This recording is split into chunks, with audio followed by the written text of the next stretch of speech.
तो इन support vector machines you will see कि जो हमने वो ब्लॉक डायग्राम बनाई है ना, उसके सारे कंपोनेंट्स इस क्लासीफायर में भी हैं, और थोड़ी सी चीज़ें मुख्तलिफ हैं,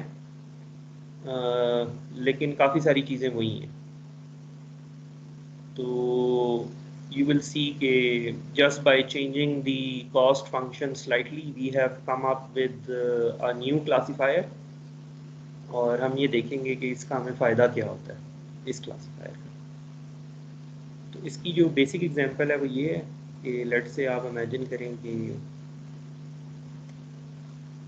आपके पास दो क्लासेस हैं, आप binary class classification problem solve करना चाहते हैं।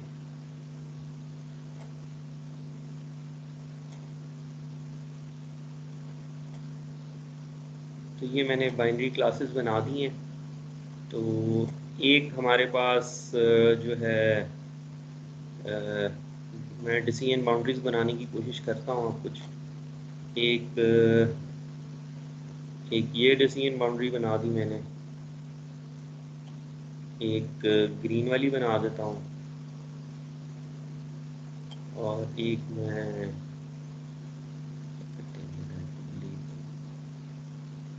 पिंक वाली बना। तो इन तीनों में से, ये तीनों डिसीजन बाउंड्रीज में से कोई गलत डिसीजन बाउंड्री भी है? No sir. तो ये तीनों ही अच्छी हैं, तो तीनों ठीक काम कर रहे हैं। एक क्लास एक साइड पे है और दूसरी क्लास दूसरी साइड पे है बाउंड्री की। अगर आपको इन तीनों में से किसी को सिलेक्ट करना हो तो आप कौन सी वाली डिसीजन बाउंड्री सिलेक्ट करेंगे? Pink one. पिंक। क्यों पिंक क्यों सिलेक्ट करेंगे आप?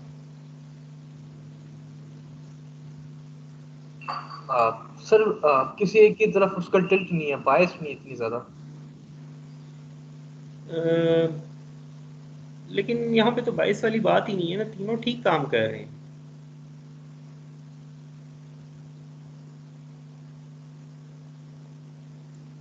सर अनसीन यानी कि ये तो हमारे पास जो सीन डेटा है, आगे जो है हो सकता है जो डेटा है शायद वो बाउंड्री क्रॉस कर जाए। पिंक के केस में कम चांस है, लेकिन पर्पल और ग्रीन जो है बिल्कुल बाउंड्री, बिल्कुल डेटा के पास है, सैंपल्स के पास है, तो शायद अगला डेटा जो सैंपल जो है वो शायद बाउंड्री क्रॉस कर जाए। हाँ, ये ठीक कह रहे हैं आप कि ये जो ब्लू और ग्रीन वाली हैं, इनमें ये है कि ज़रा सा डेटा में नॉइज़ होना। अगर मैंने किसी सेंसर को यूज़ करके डेटा गैदर किया था, तो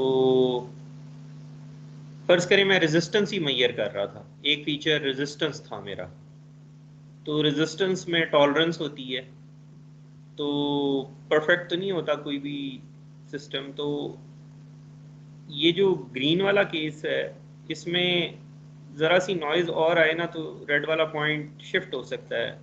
मतलब वो होगा क्लास 1 0 को ही बिलोंग करता हुआ, लेकिन it can shift little bit. तो कोई मार्जिन ऑफ एरर नहीं है ग्रीन वाली में। इसी तरह ब्लैक, ये ब्लू वाली में मार्जिन ऑफ एरर नहीं है ठीक, लेकिन गलती करने की गुंजाइश ख़त्म हो गई है अब। तो ये जो पिंक वाली है, इसमें गलती करने की गुंजाइश है कि अगर फर्ज करें ये मैं ब्लैक वाला कोई डेटा, इसमें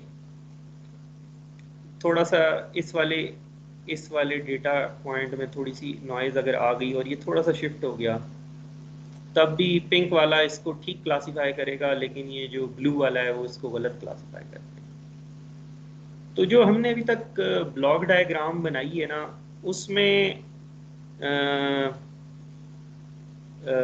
हमारे पास इन तीनों में से कोई एक डिसीजन बाउंड्री आ जाएगी जो अभी तक हमने लॉजिस्टिक रिग्रेशन में बाइनरी क्लासीफायर में बनाई थी। कोई एक डिसीजन बाउंड्री आ जाएगी, और हो सकता है कि जो ट्रेनिंग डेटा है, मतलब ट्रेनिंग डेटा हो या क्रॉस वैलिडेशन डेटा हो, उसमें फ़िलहाल तो वो ये फ़र्ज़ करें ब्लू वाली आ गई तो उसकी ट्रेनिंग एरर भी कम होगी और उसकी क्रॉस वैलिडेशन एरर भी कम होगी। लेकिन हम ये जो हमें नज़र आ रहा है ना अफेक्ट, इसको भी हम ध्यान में रखना चाहते हैं कि अगर फ्यूचर में हमसे टेस्ट टाइम पे कोई नॉइज़ आया सिस्टम में, तो हमारा सिस्टम जो है ना वो it will suddenly start to perform poorly. तो अगर कोई ऐसा तरीका है कि हमारा जो ब्लॉक डायग्राम है उसमें ग्रीन वाली बाउंड्री और ब्लू वाली ना सिलेक्ट हो और पिंक वाली ही सिलेक्ट हो जाए, क्योंकि हम तो यूं सिलेक्ट कर रहे थे डिसीजन बाउंड्रीज की, अगर तो ट्रेनिंग एरर कम है और क्रॉस वैलिडेशन एरर कम है तो बहुत अच्छी है जो भी थीटा सिलेक्ट हुए। तो ब्लू और ग्रीन के केस में ये कंडीशन होल्ड करती है, तो जो हमने ब्लॉक डायग्राम बनाई है उसमें ब्लू वाली बाउंड्री भी आ सकती है और ग्रीन वाली भी आ सकती है। हम चाहते ये हैं कि ये जो हमने देखकर फैसला किया है ना कि ना ब्लू वाली आए और ना ग्रीन वाली आए बट पिंक वाली आए, ये उस पूरी ब्लॉक डायग्राम में ना कुछ हम चीज़ें ऐड कर दें या क्या करें तो पिंक वाली ही आए।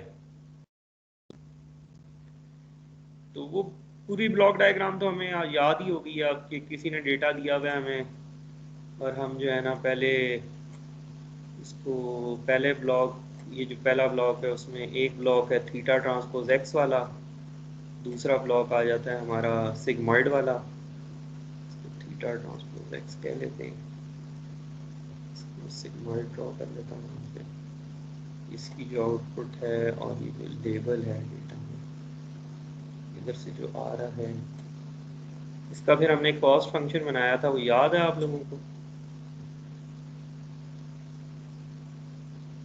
क्या था वो? Sir H theta minus x और 1/m और इंटीग्रल सॉरी समेशन और 1/m। नहीं, वो तो हमने रिग्रेशन के केस में बनाया था ना, क्लासिफिकेशन के केस में हमें याद है कि हमने चेंज किया था उसको क्योंकि वो कॉन्वेक्स नहीं था।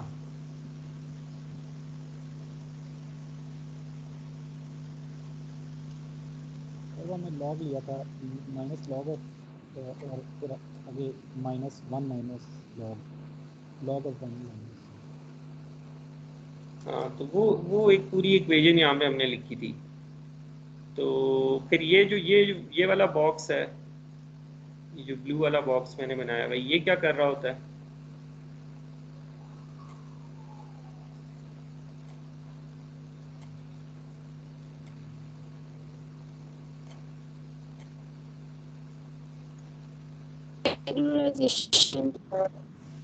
तो ये होगी और फिर वो ग्रेडियंट डिसेंट की जो भी कंडीशंस हैं कि अल्फ़ा सही सिलेक्ट हो जाए, डिफरेंशिएबल हो और कॉन्वेक्स हो, तो फिर ये सारी ब्लॉक डायग्राम काम करती है हमारी। तो अब इस ब्लॉक डायग्राम में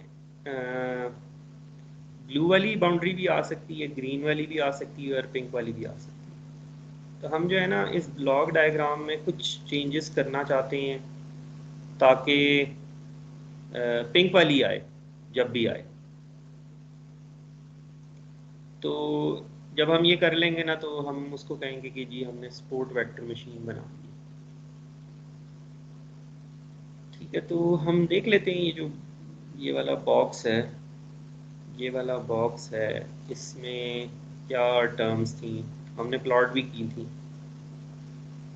हमने कहा था कि जब when something belonging to class 1 comes तो फिर एक टर्म यूज होगी, when something belonging to class 0 comes तो फिर दूसरी टर्म यूज होगी। और फिर हमने ये भी देखा था कि बाय चांस ऐसा हुआ है कि उसका डेरिवेटिव एग्जैक्टली वैसा ही आ गया जैसा कि लीनियर रिग्रेशन के केस में आ रहा था, तो वी वर लकी। तो मैं आपको दिखा देता हूँ।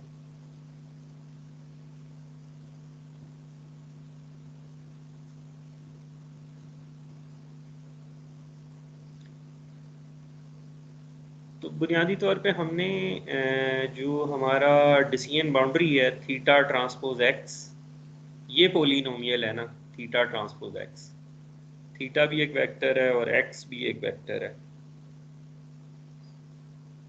तो x is representing our features.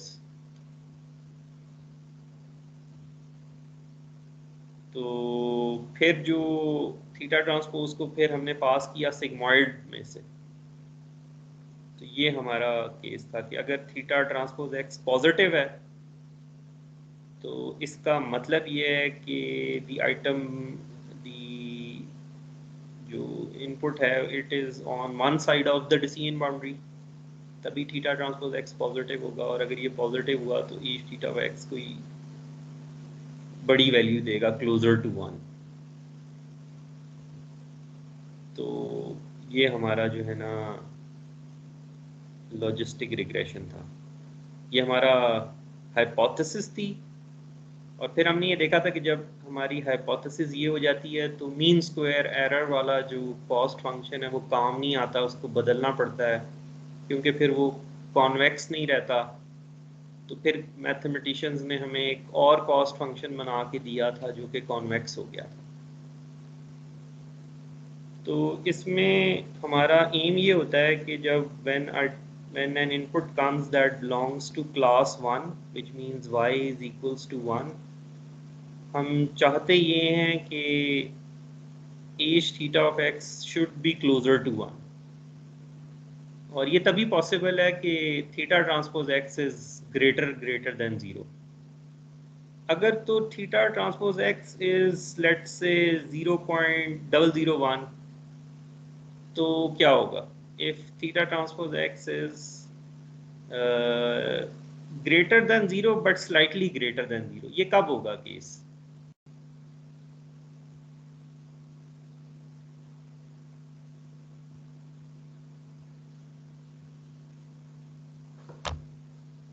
Boundary के बहुत करीब होंगे जब आप। हाँ, तो जब हम बाउंड्री के बहुत पास होंगे ना, अगर तो बाउंड्री पे हुए ना तो एच थीटा जो हमारा हाइपोथेसिस फंक्शन है ना वो हमें 0.5 वैल्यू दे देगा, विच इज ओके। अगर कोई चीज बाउंड्री पे लाई करती है तो it can belong to either class 0 और क्लास 1। और अगर थोड़े से उसके पास पास भी होंगे ना बाउंड्री के, तो भी वो 0.5 के पास पास ही कोई वैल्यू देगा। तो हमने इस वैल्यू को यूज किया है। आपको याद होगा कि हमने ये देखा था कि हर डिपेंडिंग अपॉन दी सिचुएशन हर तरह की एरर्स बराबर नहीं होती।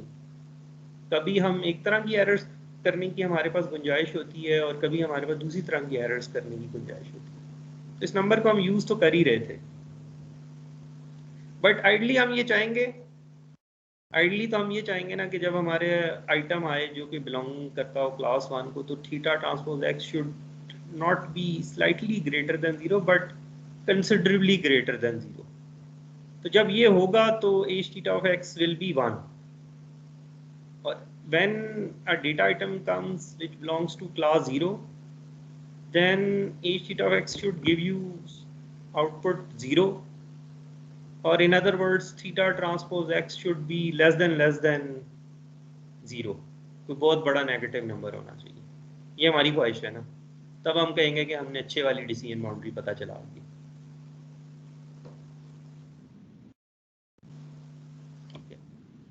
तो ये वो वाला कॉस्ट फंक्शन आ गया जो कि हमने लिखा था, आपको याद होगा।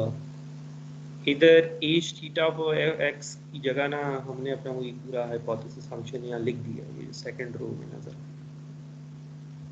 तो जब डेटा आता है which when an item comes which belongs to class 1 which means y equals to 1, तो इनमें से कौन सी टर्म बाकी रह जाती है?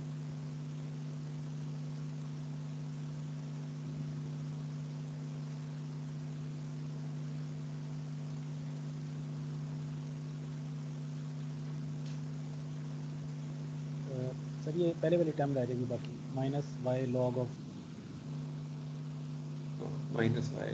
दिस। ये क्योंकि y1 है ना, तो 1 माइनस वाई 1 होगा और ये सेकंड टर्म खत्म हो जाएगी। तो हमने क्लास 1 के आइटम्स के लिए एक एरर बनाई थी और क्लास 0 के आइटम इनपुट के लिए दूसरी एरर बनाई थी।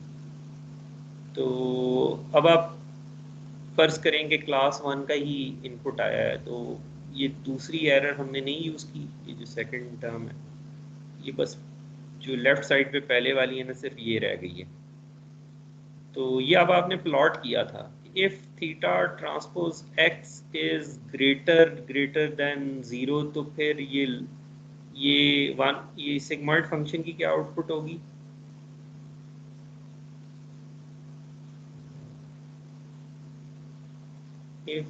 if your classifier has made the right choice and your decision boundary is correct, so if your decision boundary is correct, तो theta transpose x क्या होगा for an item belonging to class 1?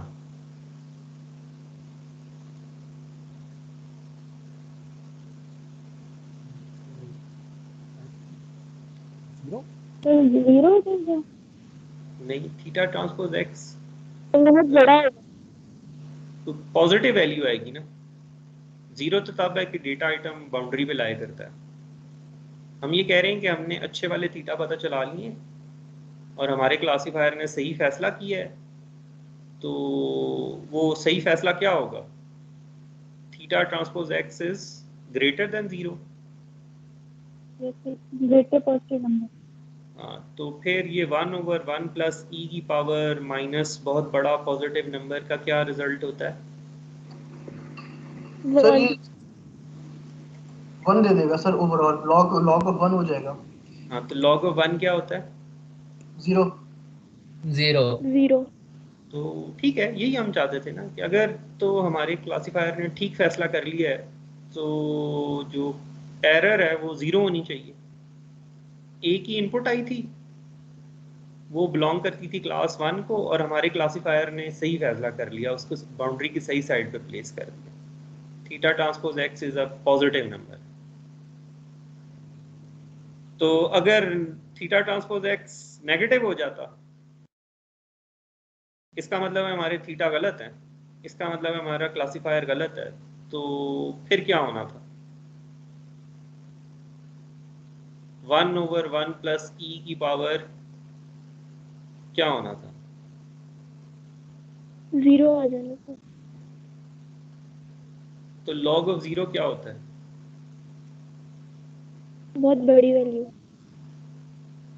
मेरा ख्याल है छोटी होती है, ये माइनस की वजह से बहुत बड़ी होती है, ये जो बाहर माइनस बैठा हुआ है। लॉग ऑफ 0 तो बहुत नेगेटिव वैल्यू होती है, और फिर वो जो बाहर माइनस, ये हमने प्लॉट करके देखा था कि माइनस का एक रोल है, ये जो बाहर बैठा हुआ है। तो एनीवेज ये हमारा कॉस्ट फंक्शन था, ये हमने करके देखा था कि जब इनपुट आए विच बिलोंग्स टू क्लास 1 और सही फैसला हो जाए तो ये टर्म 0 हो जाएगी। When an item comes for class 0, तो ये सेकंड वाली टर्म यूज होगी, और if theta transpose x is less than 0, तो फिर ये सेकंड टर्म भी 0 हो जाएगी। ठीक है, ये आपको याद है? अब यस सर। अच्छा, तो ठीक है, तो अब जो है ना, ये जो हमारा एसवीएम है ना, it is related to this representation. तो हम चाहते क्या है? एसवीएम और नॉर्मल जो हमारा क्लासीफायर है, उन दोनों में क्या फ़र्क है? अब हमारी नई डिमांड क्या है?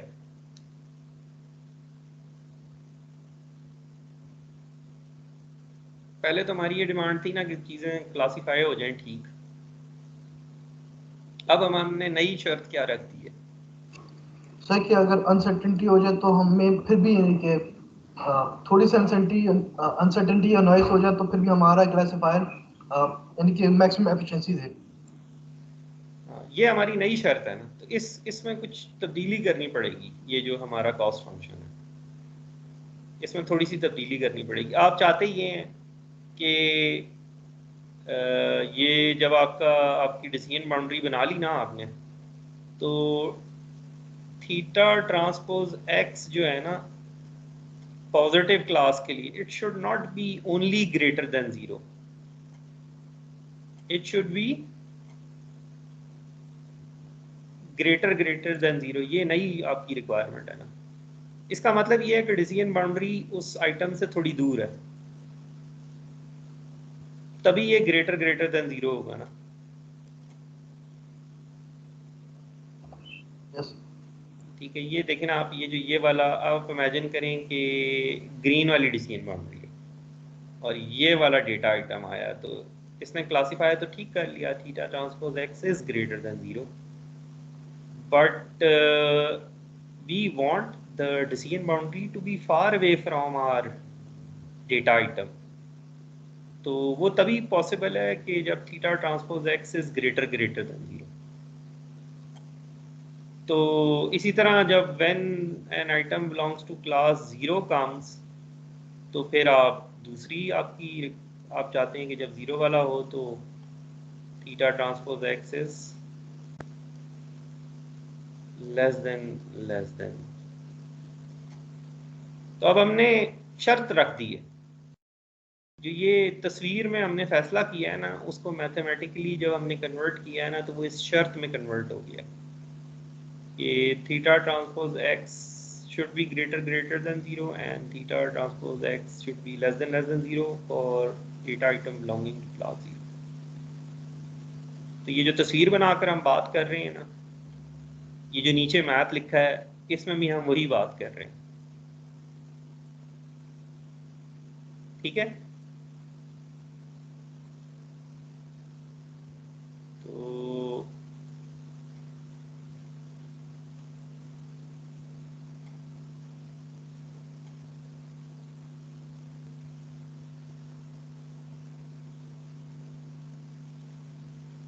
तो बेसिकली इन्होंने प्लॉट करके जो हमने तस्वीर से अभी ये बात अखज़ की है ना कि डिसीजन बाउंड्री दूर होनी चाहिए, तो अब ये प्लॉट जो आपको लेफ्ट साइड पे नज़र आ रहा है ना, ये पहली वाली टर्म का plot, minus log of 1/1 plus E की पावर माइनस जेड। जेड क्या चीज़ है? Theta transpose x. तो हमने देख लिया कि जब theta transpose x is let's say, आप ये देखें अगर theta transpose x is greater than 1, तो जो आउटपुट है वो क्या हो जाएगी, एरर में बहुत कम। अगर आपका theta transpose x is let's से, अभी तो हम ये कह रहे हैं ना कि it should be greater greater than 0, तो अब हम वैल्यूज चेक करना शुरू कर रहे हैं। अच्छा, ग्रेटर ग्रेटर देन 0 का क्या मतलब है? Theta transpose x greater than 1, greater than 2, greater than 3, greater than 4, greater than 100, ये बस हम चेक कर रहे हैं कि इसका मतलब क्या है ग्रेटर ग्रेटर देन 0 का। तो ये प्लॉट से हमें नजर आ रहा है कि थीटा ट्रांसपोज एक्स जो कि जेड है एक्चुअली, जब ये 3 हो जाता है, लेट्स से जब ये 3 हो जाता है, तो फिर क्या आउटपुट है? when theta transpose x is 3 for example, then what is the value of minus log over 1/1 plus e raised to power minus z?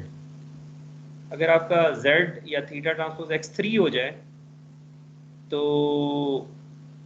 ये जो पहली टर्म है इसकी क्या आउटपुट होगी? से 0 हो जाए। 0.001। बहुत कम हो जाएगा ना। तो बेसिकली ये जो डबल ग्रेटर ग्रेटर जो हम कह रहे थे, पहले तो हमने वाजे नहीं किया था ना कि ग्रेटर ग्रेटर का क्या मतलब है, क्या वैल्यू चाहिए हमें। अब हमें पता चल गया कि हम कह सकते हैं कि थीटा ट्रांसफर, ये जो हमारी शर्त है ना, उसको हम एग्जैक्टली बता सकते हैं। हमने कह दिया कि जी theta transpose x should be equal to 3 फर्ज करें, तो does it satisfy this greater greater condition? अगर मैं कह दूं जी theta transpose x equals to 3 satisfies this condition, क्या मैं कह सकता हूं?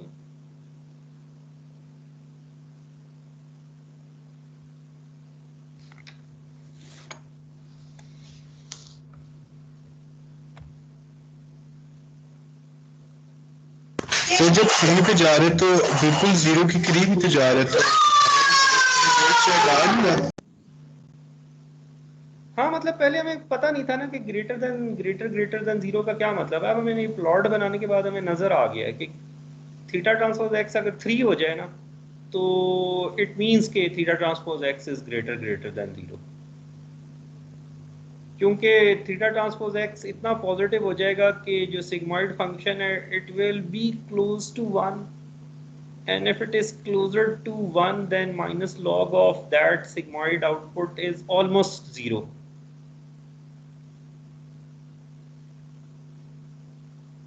तो इस वजह से बस ये प्लॉट बनाने का यही मकसद था कि हम ये पता चला लेंगे ये ग्रेटर का मतलब क्या है। अब हमें पता चल गया कि थीटा ट्रांसपोज एक्स अगर 3 हो जाए ना तो ये बहुत ग्रेटर है। इसी तरह वो जो नेगेटिव का क्या मतलब है, ये नेगेटिव वाला प्लॉट आ गया, ये बिल्कुल उसका रिफ्लेक्टेड प्लॉट ही है, फिर आप खुद भी करके देखना चाहें तो। Theta transpose x less than 0 का क्या मतलब है, मतलब क्या वैल्यू चाहिए आपको थीटा ट्रांसपोज एक्स के लिए। तो यहाँ पे लग रहा है कि -3 इज ओके, ठीक है। तो ये जो हमारी ख्वाहिश थी ना उसको हमने मैथमेटिकली एक कंडीशन में कन्वर्ट कर दी है और हमें पता है कि अब हम क्या चाहते हैं थीटा ट्रांसपोज एक्स से।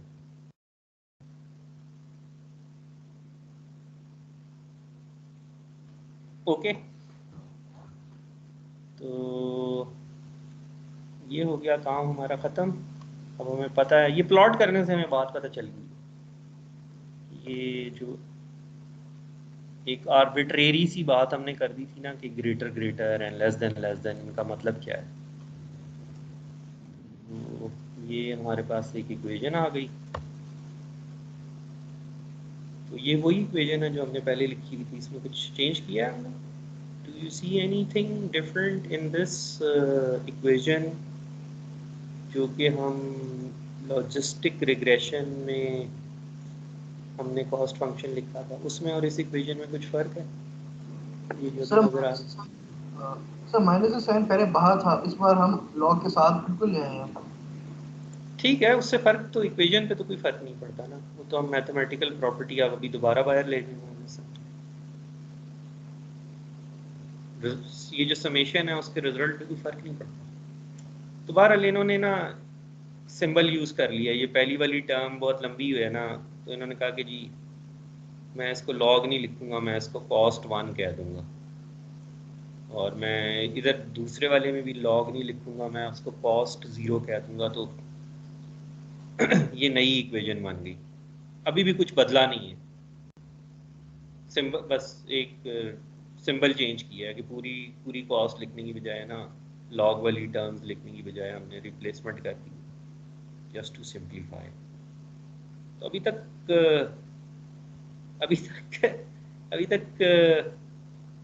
कुछ नहीं बदला।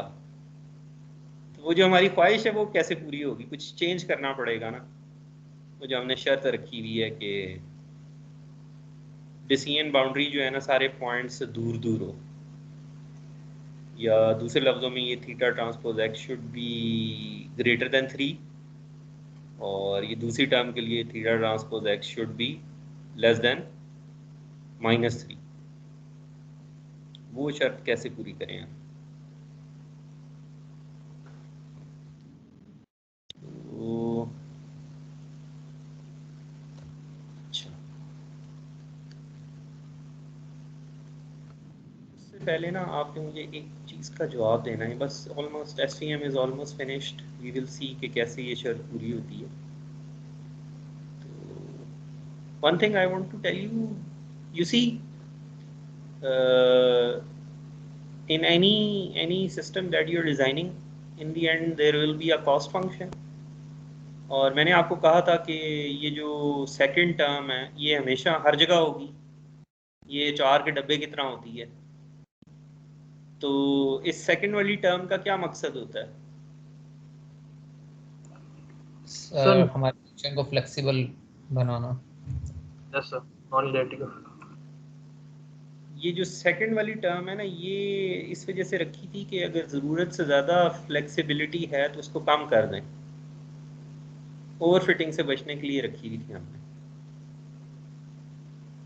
क्योंकि when we are starting to solve a problem तो हमें नहीं पता होता कि कितनी टर्म्स हमें यूज़ करनी पड़ेंगी। तो अगर हमसे गलती से बहुत ज़्यादा फ्लेक्सिबल कर्व आ जाए तो ऑल्दो वो रिग्रेशन के केस में सारे पॉइंट्स में से पास कर जाएगी और क्लासिफिकेशन में सारे पॉइंट्स को सही क्लासीफाई कर देगा, लेकिन इसका मतलब ये नहीं है कि आपने पैटर्न भी लर्न कर लिया अंडरलाइंग डेटा का। तो ये टर्म हमने इस वजह से रखी हुई है, ये रेगुलराइजेशन टर्म। तो SVM वाली कम्युनिटी जो है ना वो इस इक्वेशन को थोड़ा सा डिफरेंटली लिखती है। मतलब फॉर एग्जांपल ये जो हमारा पुराना कॉस्ट फंक्शन था ना, उसमें हमारे पास कुछ मीन स्क्वायर एरर जैसी चीज़ होती थी और फिर हमने कहा था लैम्डा और फिर ये रेगुलराइजेशन। तो ये लैम्डा हमने क्यों रखा था?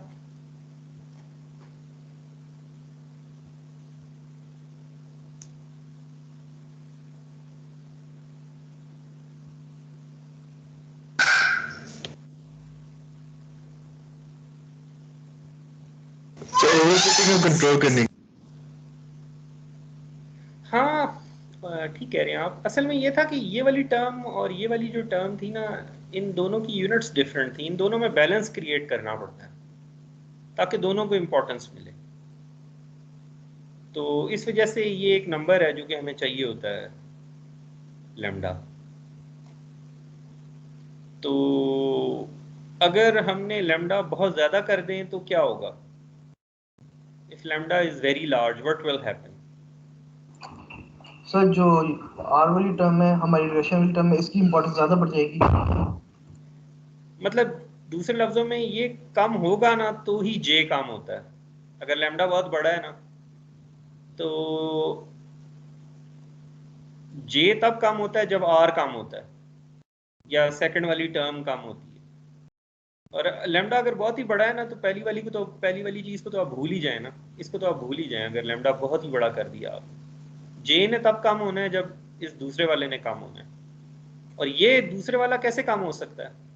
इसमें कोई एरर तो है नहीं, इसमें तो सारे वो थीटा के स्क्वायर्स हैं। तो ये वाली सेकंड वाली टर्म तभी कम हो सकती है जब आप थीटास को छोटा छोटा करना शुरू कर दें, हर थीटा को। तो जब थीटा सारे जीरो हो जाएंगे तो क्या होगा? थीटास का एम्पलीट्यूड कम होना शुरू होगा तो कर्व में फ्लेक्सिबिलिटी खत्म होना शुरू हो जाएगी। तो लैम्डा ज़्यादा करने से, बहुत ज़्यादा करने से जो है ना वेरिएंस तो कम हो जाती है, लेकिन अगर ज़रूरत से ज़्यादा लैम्डा बड़ा कर दें तो क्या होगा?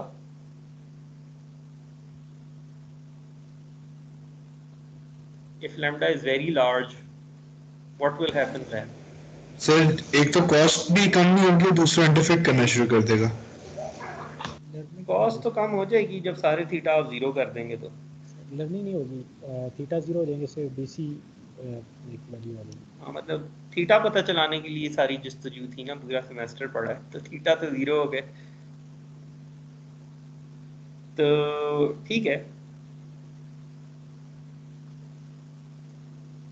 अच्छा, अगर अब हमने थोड़ा सा चेंज करना है, ये जो है ना SVM वाली जो कम्युनिटी है, ये इन दोनों टर्म्स में बैलेंस क्रिएट करने के लिए ना लैम्डा को, या वेरी सिंबल में कोई और यूज कर लेता हूँ, उसको पहली वाली टर्म के साथ लिख देता है।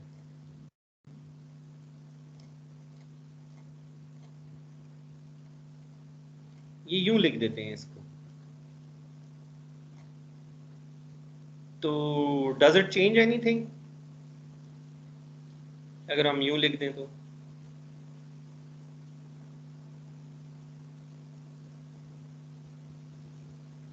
लैम्डा दोनों के दरमियान बैलेंस क्रिएट करने के लिए रखा था ना, तो अगर बैलेंस ही क्रिएट करना है तो आर के साथ क्यों मल्टीप्लाई करते हैं, पहले वाले के साथ कर दें। तो ठीक है, हमने कर दिया। तो फर्क क्या पड़ेगा? Is there anything different? पहले लैम्डा ज्यादा करने से क्या हो रहा था?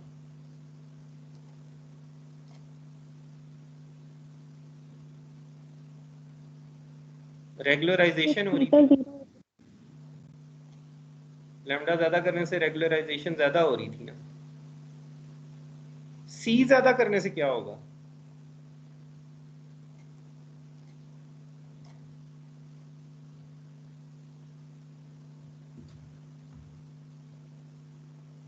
सी ज्यादा करने का क्या मतलब है? मीन स्क्वायर एरर ज्यादा हो गई।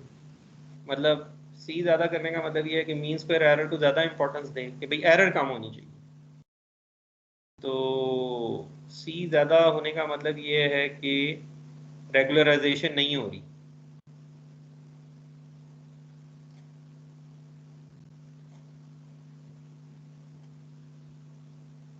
सी बड़ा होगा तो जे तब कम होगा जब पहली टर्म कम होगी। पहली टर्म कब कैसे कम करते हैं आप बहुत ज्यादा फ्लेक्सिबल कर दें अपनी कर्व को तो कम हो जाएगी मीन स्क्वायर एरर। तो ये जो नंबर है, ये जो स्केलर है, ये हम किस अगर दूसरी टर्म के साथ मल्टीप्लाई करें तो और उसको ज्यादा कर दें तो एक इफेक्ट होता है, और अगर पहली वाली टर्म के साथ मल्टीप्लाई कर दें और ज्यादा कर दें तो उसका उल्टा इफेक्ट होता है। सी बढ़ा देंगे तो मीन स्क्वायर एरर को ज्यादा इंपॉर्टेंस मिलना शुरू हो जाएगी, रेगुलराइजेशन होगी ही नहीं। सी को कम कर दें तो मीन स्क्वायर एरर वाली टर्म की इंपॉर्टेंस कम हो गई है, आर की रिलेटिवली इंपॉर्टेंस बढ़ गई है। अगर आप सी ले लें 0.0001 कर लें, बहुत ही छोटा कर दें, तो ये पहली वाली टर्म की तो कोई कंट्रीब्यूशन है ही नहीं। जे तब कम होता है जब आर कम होता है, और आर कैसे कम होता है?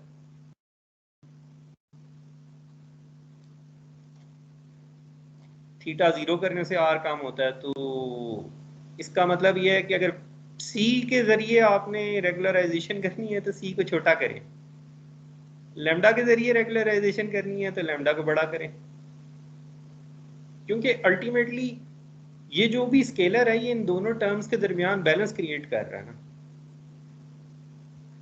जब रेगुलराइजेशन वाली टर्म को ज्यादा इंपॉर्टेंस मिलेगी तो जे तब कम होगा जब आर कम होगा, और मीन स्क्वायर वाली के साथ आपने कोई कांस्टेंट लिख दिया तो उसकी इंपॉर्टेंस बढ़ गई। तो अगर उसकी इंपॉर्टेंस बढ़ गई तो रेगुलराइजेशन की इंपॉर्टेंस कम हो गई, तो उल्टा इफेक्ट होना शुरू हो गया। दोनों काम आप लेमडा से भी कर सकते हैं और सी से भी कर सकते हैं, बट ये फर्क है कि आपने किस किस टर्म के साथ ये कांस्टेंट मल्टीप्लाई किया हुआ है, पहली वाली के साथ या दूसरी वाली के साथ। Which makes sense. Any question regarding this? Sir शुरू से हम जो है आई मीन लैम्डा और अल्फा की फॉर्म में पढ़ रहे थे, तो सी जो है तो हमारी तकरीबन जो हमारी पूरी वर्ल्ड थी वो तकरीबन अपसाइड डाउन हो गई है। हाँ, लेकिन अभी थोड़ा हमें 1-2 दिन लगेंगे इसको डाइजेस्ट करने में, उसके बाद हमें समझ में आ जाएगा कि lambda was actually the relative importance of these two terms, और c is also that। c बढ़ा देंगे तो इसका मतलब ये है कि c एक्चुअली वो रोल कर रहा है, c is 1 by lambda।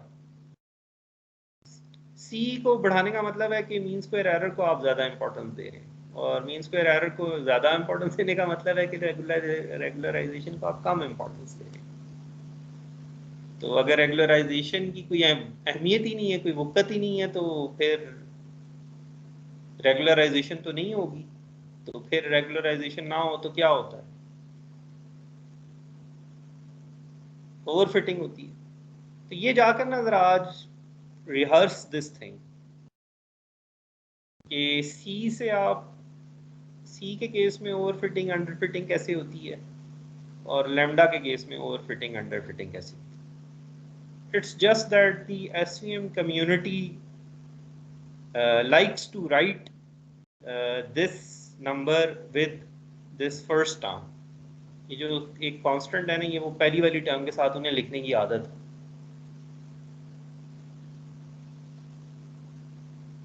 ठीक है, चलो, तो we are almost done with this.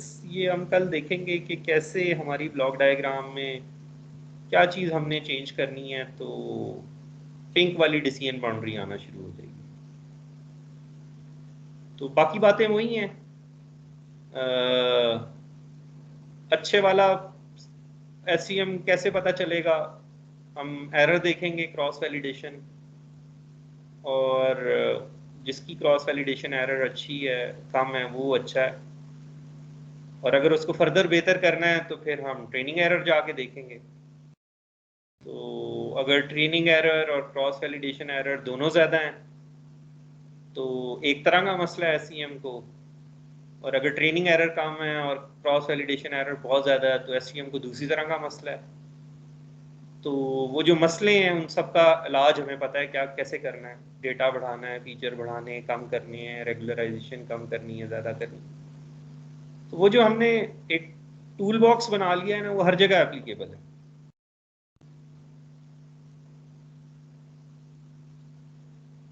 तो प्रैक्टिस दिस थिंग टुडे, ये जो नई रिप्रेजेंटेशन है C वाली। तो tomorrow we will complete this cost function hopefully, and that will be the last lecture of the course, and next week we will have those presentations.